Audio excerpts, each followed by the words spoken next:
예, 저 전영기입니다. 저는 칼럼도 쓰고 유튜브도 좀 하고 그러면서 많은 선거를 앞두고 상당히 액티브하게 활동을 했는데 전망이 다 틀렸습니다, 제가.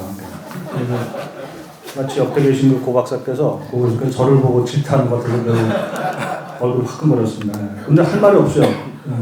게임이고 졌기 때문에 진 사람은 도덕성에서까지도 상처를 받더라고요. 그래서 뭐 저는 지면은 할 말이 없다 이런 생각이 사실 있어요.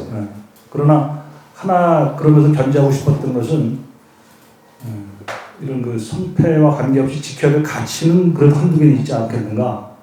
저는 그걸 프리덤이라고 생각하는데 이 부분 아주 심각하게 우리가 훼손당하고 있다. 그런 걸 갖고 있습니다. 이 정부가 하는 일이 다 나쁜 것도 아닐 것이고 다 좋은 것도 아닐 것이고 서로 균형을 맞춰가면서 지금 현저하게 지금 한쪽으로 기울어서 이걸 어떻게 균형을 조금이라도 작은 날개라도 잡아나갈 건가 하는 게 저의 당연한 관심이고요. 자, 그런 관점에서 저한테 주어진 이 요청이 21대 총선 뒤에 한국 정치의 미래 이거를 주어졌습니다, 저한테. 그래서 거기에 맞춰서 제가 생각도 하고 경험하고 좀 풀었고요. 그리고 미리 말씀드릴 것은 저는 그 기사를 최근에 바로 이걸 주제로 해서 많이 썼습니다. 저희 중앙일보 지면을 통해서. 그래서 상당히 겹치는 게 많아요. 그래서 혹시 제 지면을 읽었더라면 지루할 수 있지만 별로 읽을 사람이 없었기 때문에 처음처럼 느낄 수 있다고 봅니다. 이게 지금 앞으로 어떤 정치가 벌어질 거냐. 일단 단기적인 거, 그 다음에 중장기적인 거, 그 다음에 민주당의 입장에서. 그렇게 세 가지를 제가 좀 나눠서 접근해서 시나리오처럼. 단기적인 입장이란 경로 의존적이다. 그동안 민주당은 민주당의 유전자가 있고 자기 행동 양태가 있었습니다. 그리고 지금의 앞으로의 정치는 민주당에 다 끌어갈 것이기 때문에 한국당은 필요도 없어요. 쳐다볼 것도 없어요. 3분의 1인데다가 민주당의 정치 행태라는 것은 자기들이 과반수를 차지할 때조차도 1+4라는 해괴한 비정규적 정치 형태를 국회 안에서 구성을 해가지고 일방적으로 배제의 정치를 했기 때문에 아시죠? 1+4라는 거 가지고 선거법 지저분하게 만들어 놓고 공수처법 일방적으로 통과시켜 놓고 그리고 다 알 빼먹은 다음에는 선거법 다 없던 걸로 해놓고 이게 무슨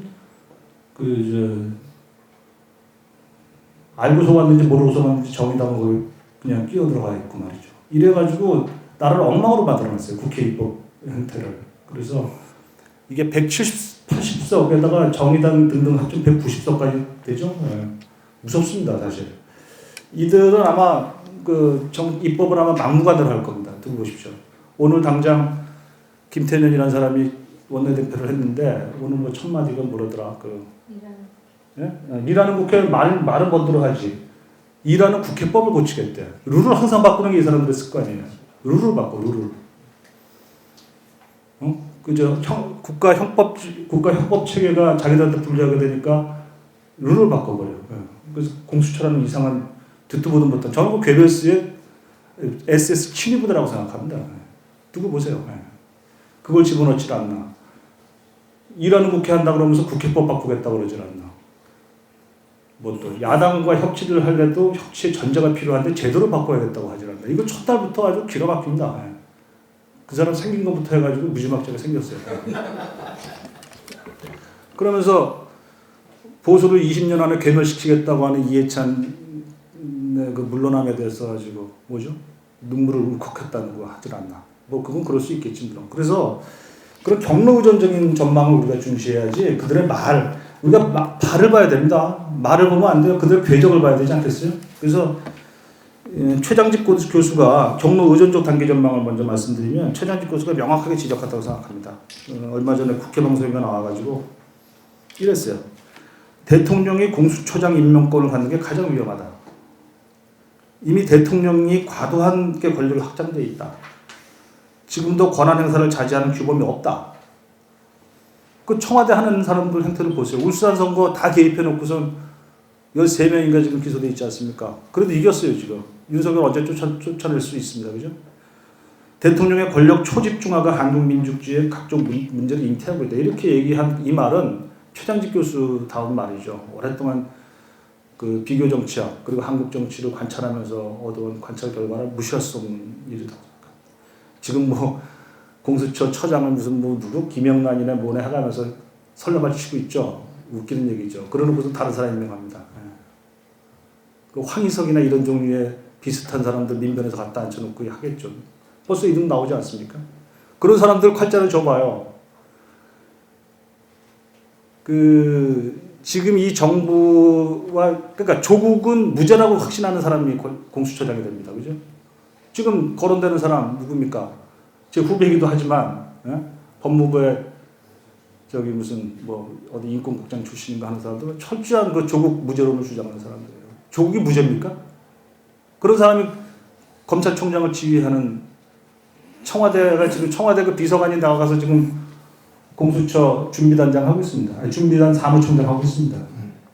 그들이 다 셋업해놓고선 그리고 이거 문제의식도 없어요 이제는. 그들이 저 공수처장 가는 건 당연한 걸로 생각하고요. 이게 이 국가형법체가 이렇게 돼가지고 사법 집행기구가 이렇게 돼가지고요. 이 거짓과 진실의 사이가 흔들리는 짐승의 세계에 들릴 수가 없습니다. 법대로 가야지. 그 법이 그 규칙을 어긴 자는 응징을 해야 된다는 게 없어지면요. 이건 당장은 편할지 몰라도 그 부메랑이 돼서 돌아오고 그 무정부 상태가 되는 거 아닙니까? 홉스가 그런 거 피하려고 우리가 국가 공동체 만들자고 하는 거 아닌가요? 그 다음에 그 밑에 이제 이현재 씨도 제가 또 얼마 전에 인터뷰를 했습니다. 이현재 총리는 이런 말을 합니다. 민간에 대한 정부의 참견은 코로나 국난과 싸우는 과정은 불가피하다. 그랬던 사람이죠. 그럼에도 불구하고 얘기합니다. 코로나 위기를 극복하는 과정에서 초연결, 초대규모의 정부가 국민을 위한다는 명분 아래 등장할 것이다. 맞죠? 네. 거대 정부는 디지털 기술을 활용할 것입니다. 국민의 사생활을 감시하고 간섭하라는 경향이 있습니다. 정부가 특히 정파적 이익이나 이념적 목표에 몰입할 때 재앙적 수준의 정치가 위기가 온다 이렇게 얘기했는데 그런 일이 안 벌어지도록 정권이 스스로 자제해야 한다 이러는데 지금 우리가 기댈 것은 권력의 자제밖에 없는 상황이죠. 이게 정말 무서운 일이죠. 네, 지금 언론도요. 제가 상당히 전투적인 언론 중에 한 명인데 저도 지금 신경 많이 씁니다. 네, 저 스스로가 칼럼 쓸 때 더 자기 검열을 할 수밖에 없죠. 저는 지금 당장 민주당의 윤호중 사무총장한테 고발당했습니다. 기술적인 실수로 자기 직함을 잘못했다는 이유로 무슨 중간에 중재 요청도 없고 언론 중재에도 전화하지 않고 바로 남동경찰서로 저를 고소하더군요. 저는 뒤늦게 알고 그거를 사과 문헌을 달았죠 중앙일보가. 그럼에도 불구하고 계속 오늘 연락이 왔어요. 남동경찰서에서 지난해 12월 말에 있었던 사건인데 5개월인지 지금 6개월 됐어요. 5개월 만에 검찰을 넘겼다는 거예요. 저는 내심 이게 경찰에서 내사 종결로 끝날 줄 알았습니다. 사과를 했으니까 내가 바로 검찰을 넘겼습니다. 선거를 끝나고 기다렸다고 생각할 수밖에 없는데 자 이런 거죠. 예. 그래서 이게 겉으로 드러나는 것과 실제로 발에서 벌어지는 일들이 이렇게 앞으로 경로 의존적인 전망을 보자면 이렇게 된다. 스스로 권력의 절제가 중요한데 그것밖에 견제 수단이 없어요. 현재 언론도 잘 하기 못한다고 저는. 그리고 언론을 결제하는 가장 큰 방법은 댓글로 폭탄 터뜨리면 꼼짝 못해요. 그런 거를 댓글로 폭파하고 그 다음에 언론 중재로 바로 걸고 언론 중재에 거는 건 쉬워요. KBS가 저한테 또 걸었었는데 변호사가 많은 회사는 걸어요. 돈이 있는 회사는. 다른 데는 못 걸고 개인들은. 그럼 저는 꼼짝없이 저는 거기에 대해서 10장을 써야 돼요. F 10장을 써서 겨우 이기긴 했지만 그런 비용을 치료 감당할 수가 없어요. 기자가. 그리고 집권당의 최고 사무총장이라는 사람이 바로 그냥 남동경찰을 고소해버리고 아무 말도 없이 이런 거는 히틀러 시대 때 벌어지는 일입니다. 사실 좀 심합니까? 저는 역사의 거울 속에 비친 중장기 전망은 이런 관점에서 연결시키고자 합니다. 첫째, 흑사병의 네 단계로 나눠져 있습니다. 흑사병의 축복과 루즈벨트의 개입, 그 다음에 히틀러적 상황 이렇게 저는 나눠봤어요. 실현 방해적 예측 이런 식으로 얘기를 했는데 흑사병의 축복이라는 건 아시다시피 그 중세 베네치아에서 그 어마어마한 흑사병의 희생이 있었지만 그러나 오히려 그것이 신권 질서로 무너뜨리는 계기가 되었다. 방역과 격리의 행정기술을 집중하는 과정에서 인간의 이 질서가 살아나면서 그랬다는 것이어서 저는 그 민주당의 집권의 강화와 이 코로나의 그 재앙적 수준이 이 흑사병 후에 르네상스의 부활과 같은 그런 것이 오기를 간절히 바라게 되었습니다. 민주당이 이렇게 어마어마한 의석을 얻을 때 사실 좀 멘붕이 왔었지만 한 일주일 지나면서 많은 반성을 하게 됐습니다. 그러면서 내가 세상을 잘못 읽었겠구나 싶을 때에는 민주당이 좀 잘해주길 바라는. 그래서 과거에는 어떻게 보면은 민주당 정부 전체를 민주당 전체를 제가 그 싸잡아서 비판하다가 이제는 민주당 안에서 어떤 그 합리적이고 그 국민 통합적인 팩션 그걸 기대하게 되었습니다. 반조국적 정서가 없을까라는. 그 아까 팬덤 얘기하셨는데 정말 좀 미친 팬덤 같은 것이 활개를 치지 못하게 하는 그런 그 제도에 의지하는 그런 그 나라의 그 자유주의적인 전통입니까? 그런 것들을 그 몸에 담고 나아갈 수 있는 세력이 과연 없을까를 찾기 시작했습니다. 저는 오히려 그쪽에 이제 희망을 좀 갖고 있습니다. 이낙연 총리가 그런 사람이기를 좀 바라는 마음도 있습니다. 자, 그런데 지금 문재인 대통령의 집권 세력은 루스벨트의 길을 걷겠다고 하죠. 아주 바람직하다고 봅니다. 그러나 이걸 좀 알고 싶어요. 좀 기대하고 있습니다. 문 대통령은 뭐 두려워할 것은 두려움 그 자체이다라는 그런 그 루스벨트 말을 신동호인가 아마 연설비서관에 써줬을 텐데 아주 잘 썼어요. 그러면서 말씀을 드렸는데, 근데 저는 그 점에 주목하고 싶습니다. 원래 1930년대 루스벨트 대통령의 뉴딜 정책은 기본적으로 자본주의의 과잉 생산 모순을 그 과대 소비로 과대 유효 수요로 극복하려고 했던 거 아닙니까? 그 과정에서 국민 통합을 이뤄냈잖아요. 그래서 1930년 루스벨트 이전에 한 남북 전쟁 이후에 한 7, 80년 되는 그 분열의 시대에 종지부를 찍었죠. 이분은 국민 통합을 위해서 뉴딜 정책을 한 거 아니겠습니까? 예. 그때도 공산주의 세력들은 그랬다고 하더군요. 지금은 뭐 아무것도 아닌 일이겠지만 60살 이상에게 연금을 다 부여해야 된다.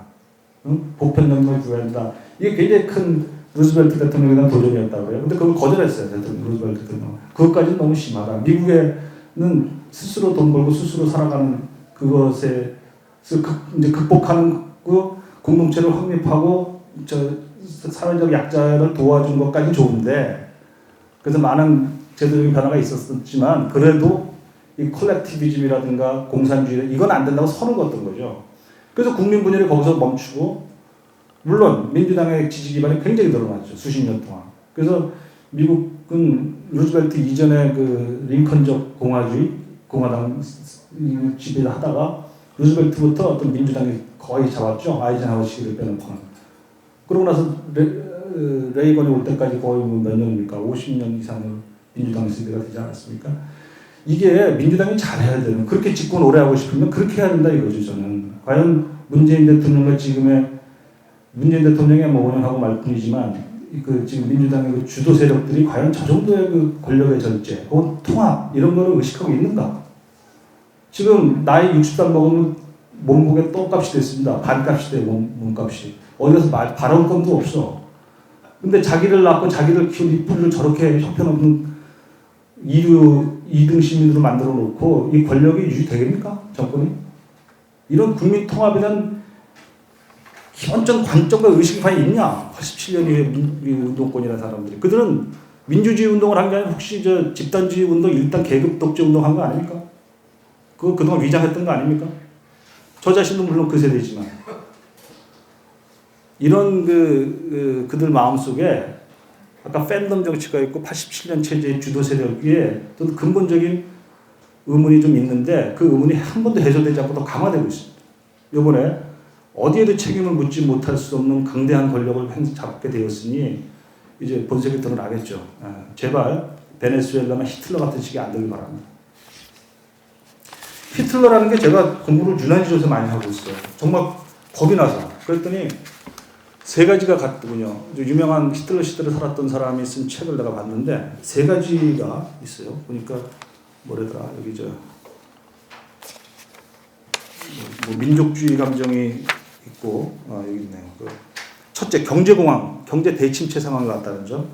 그다음에 민족주의가 무지하게 강해졌다는 점. 희생양을 삼아서 희생양을 하나 딱 삼는 거죠. 저는 노인나라고 생각해요. 지금 희생양은. 나이 든 게 죄입니까? 유태인을 잡듯이 그런 강력한 민족주의, 수구 무슨 토착외구 이렇게 몰아가지고 저도 토착외구 한번 해봤습니다만. 그다음에 히틀러라는 유니크한 존재. 이 세 가지가 그 나라를 만들었는데 매우 합법적으로 됐어요. 그거 잘 아시죠? 합법적으로 된 거. 1929년에 대공황이 오고 30년 바로 1년 후 30년 선거에서 뭐 5석인가 밖에 안 됐던 거의 5석 의석 중에 하나가 괴뢰스트군요. 그런 자들이 딱 1년 지나 11개월 되고 나니까 18% 의석을 얻고 2당이 돼버려요. 그러고 나서 딱 2년이 더 되니까 길거리에 우리의 배금을 해결할 사람이 히틀러밖에 없다라고 막 길거리에 600만 명의 실업자가 생겨서 그러더니 딱 2년 만에 33% 얻어가지고 총리가 됩니다. 그러고 나서 일사불란해요. 거기는 종교도 가세하고 문화, 연극도 가세하고 다 가세해버리더라고. 이 모든 것이 너무나 자연스럽게 이루어져서 놀랐습니다. 저는. 그런 일이 되지 않기를 바랍니다. 우리가 과연 우리 내부의 자제력이 과연 그런 게 있느냐. 물론 여기서 한국당과 이런 사람들이 그걸 자제할 브레이크는 좀 없다고 봐요. 그래서 저는 논의를 했습니다. 마지막으로 이제 민주당은 이 사실을 오랫동안 준비를 했거든요. 뭐 준비했다는 게 나쁜 건 물론 아니죠. 굉장히 열심히 성실한 학생처럼 권력을 향해서 예민한 그 공부를 했어요. 맨 마지막에 그러니까 세 번째 보면 챕터 3에 보면 민주당의 현실 정비라고 제가 했죠. 거기 보면